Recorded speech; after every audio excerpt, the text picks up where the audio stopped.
Hello everyone, welcome back to Spice Channel TV. Thank you for always coming out here.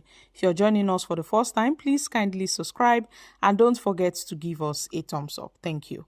Pastor Tunde Bakare, a strong critic of Tiñubu's administration, visited Mr. President. And guys, the visit came as a surprise to many, which have a lot of persons have reacted, which has left a lot of people reacting, saying one or two things just to back up the visit. You see, it seems like everyone is just fighting for their personal interests. And our Nigerian leaders, they lack personal integrity.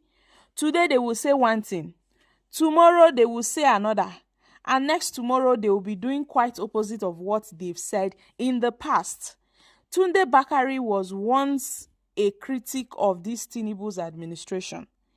He has said all manner of things concerning this Tiñubu's administration.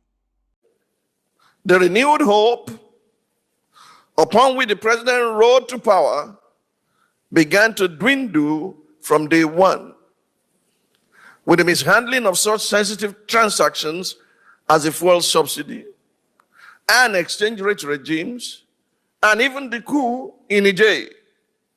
Within a year and a half of this administration, the implementation of the otherwise audacious economic policies triggered an avalanche of economic hardships for the Nigerian people. It led to excruciating food inflation, with over 1 million additional Nigerians thrown into severe food insecurity. It further led to an over 430% increase in fuel price as of October 2024. At the same time, Nigeria experienced the highest ever rate of currency depreciation and the lowest foreign direct investment record, going by data traced back to 2013, even as multinationals began to exit the country. To capture in data the despondency experienced by Nigerians as a result of the reforms, my attention was drawn to the misery index, which is the sum of unemployment and inflation rates. According to the Nigerian Economic Summit Group, NESG, Nigeria has one of the world's highest misery indexes, with many Nigerians experiencing a cost of living crisis and weak purchasing power due to rising inflation. Furthermore, a July 2024 report by the Financial Times describes the conundrum in these words. In the nearly 15 months since Bola Tiñubu became president, he has forced his 220 million fellow Nigerians to swallow some bitter medicine. He removed the generous fuel subsidy, one of the few benefits citizens receive.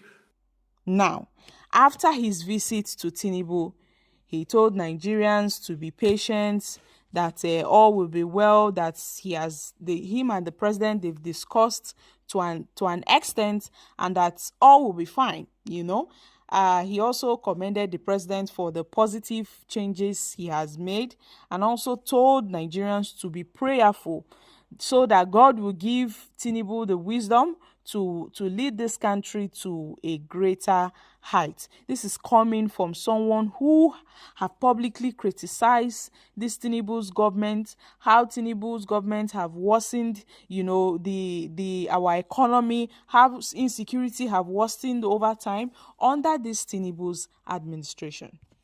What specifically are those things you have reservations about? Well, it's not about just reservations. It's about how the country will go well. My personal vision is to see a nation that works in my lifetime. And those things I've discussed with Mr. President. They're not hidden things, but I've learned that when you discuss with the person in charge, you leave it with him to do whatsoever he wills with what you have suggested. So I've had a private conversation with Mr. President, and I'm glad that he received me well, and I trust that God will help our nation. What areas specifically do you want him to improve on? I've just told you what transpired in my discussion with him stays with me and with him. God guiding him and giving him wisdom will help this nation not to slide or go down the drain, but to bounce back so that it can leave a mark that cannot be erased. So now, what do you like to see in the next 2 years of this administration? Well, I like to see a peaceful nation. I like to see Nigerians being their brother's keeper. I like to see good collaboration between the best of the North and the best of the South to steer Nigeria in the right direction. I like to see predictable progress in our nation. We have danced around some subjects for too long a time. It's time to take concrete action to ensure that the mercies of our country do not live in abject poverty. That's all. Thank you so much, sir. But then again, this man quick change mouth too, because all this is coming from someone who once said he would never call Tiñubu his president. Yes, my country people, he said he would never call Tiñubu his president because Tiñubu, according to him, is a well-known criminal. Tiñubu this, Tiñubu that. You no get anything wey Tunde Bakare no talk concerning Tiñubu. He finished Tiñubu by saying Tinubu's practices motopark kind of politics, which was characterized by rascality, dictatorship, and you can name it. You can name it. But following his visit to Tiñubu, all of a sudden, there seemed to be a change in his countenance. There seemed to be a change in, his views concerning President Bola Ahmed Tinubu and all of that. So we get to see these characters from the likes of Reno Omokri, from the likes of Bala and Daniel Bawala and other persons, even Shehu Sani, all of them included. I don't know if maybe Pastor Tunde Bakare just wanted attention and all of that, but then he did not allow God's guidance to direct Goodluck Jonathan before he branded shirts and went on a revolution protest against Goodluck Jonathan. Because trust me, the internet never forgets.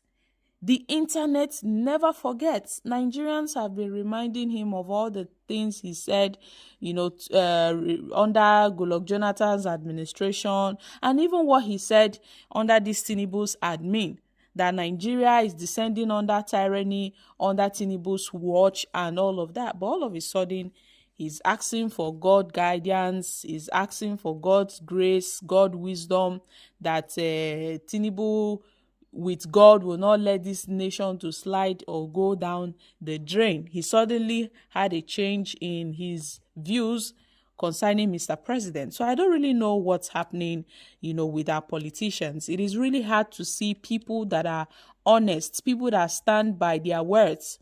Like I said earlier, today our Nigerian politicians will be saying one thing, tomorrow they'll be saying another thing. And that's why they said in politics, there is no permanent enemy, neither is there a permanent friend. There is no permanent enemy, there is no permanent friend in politics. I really hope, these guys know what they are doing. I really hope they know what they are doing, because this is really, unbelievable that Pastor Tunde Bakare will turn back and, praise Tinubu and all of that. Many people may say he's being tribalistic because he's a Yoruba man and Tinubu is also a Yoruba man, that why didn't he do the same under Goodluck Jonathan? What can we say? Our politicians can be funny at times. That is just it. So my country people, make una come chook mouth for this matter.